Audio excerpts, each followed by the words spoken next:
Hi guys, in today's video, I'll share with you how to cook simple buttered chicken, perfect for busy moms and even if you're working from home like me. So first, mag-start tayo sa carrots. I already cut them into small pieces. I-fry natin yung carrots using itong Bambi Premium Vegetable Oil for about 2 to 3 minutes and then set aside.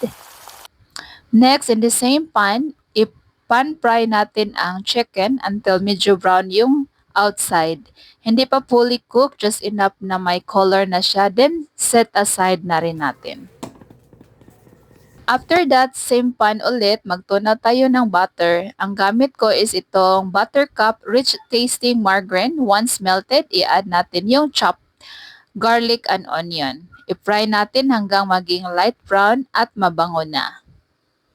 Kapag ready na, ilagyan natin ng tomato paste at lutuin ng about 2 minutes para mas lumabas yung flavor.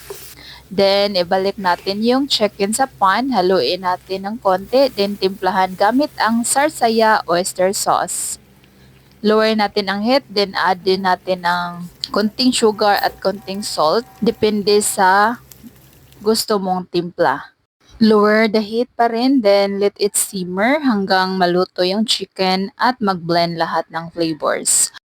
And then, i-add yung carrots na sinit aside natin kanina and then continue simmer through medium heat or lower heat.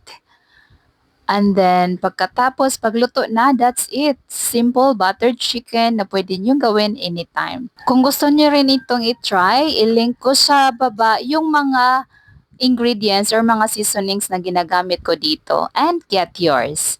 And then, comment down below kung na-try nyo na ito at kumusta yung mga luto nyo, kung masarap ba. Thank you so much for watching and stay tuned for our next video. Bye!